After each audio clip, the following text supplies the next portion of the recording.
నమస్కారం.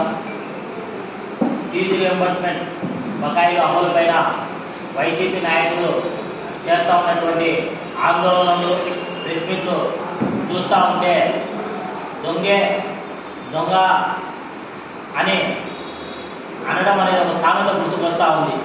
ఎందుకంటే గత 5 సంవత్సరాల కాలంలో వేలు లక్షల మంది విద్యార్థుల జీవితాలని నాశనం చేసి గతంలో ఫీజు రియంబర్స్మెంట్ కళాశాలల యజమానుల అకౌంట్లలో డిపాజిట్ అవుతా ఉన్నటువంటి పద్ధతిని మార్చేసి ఒక్క ఛాన్స్ ఇవ్వండి అంటూ అధికారంలోకి వచ్చినటువంటి వైఎస్ జగన్మోహన్ రెడ్డి ప్రభుత్వం ఈ యొక్క ఫీజు రియంబర్స్మెంట్ పథకానికి తూర్పు పొడిచే విధంగా ప్రజల్ని, విద్యార్థుల్ని ఓటు బ్యాంక్ రాజకీయాలుగా మలుచుకోవాలనేటువంటి ఒక కుటీర ప్రయత్నంతో తల్లుల ఖాతాల్లోకి జమ చేస్తామనేసి కళ్ళబొల్లి మాటలతో హామీ ఇచ్చేసి గత 5 సంవత్సరాల పరిపాలన చూసినాం. కానీ ఆ చెప్పినట్టు ఏమన్నా హామీ మేరకు తల్లుల అకౌంట్లలో జగన్మోహన్ రెడ్డి జమ చేశారా అంటే ఏ ఒక్క సంవత్సరం విద్యార్థులకు సరైన పద్ధతిలో సరైన సమయానికి ఫీజు రియంబర్స్మెంట్ వేసిన దాఖలాలు లేవని చెప్పి ఈ సందర్భంగా తెలియజేస్తా ఉన్నాం.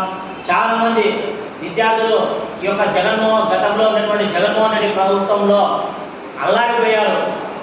సకాలంలో ఫీజు రియంబర్స్మెంట్ రాక కళాశాలల్లోంచి ఫీజులు కట్టమని చెప్పి ఒత్తిడిలో గురయ్యేసి ఆత్మహత్యలు చేసుకున్నటువంటి పరిస్థితి ఈ దినం మనం చూస్తూ ఉన్నాం.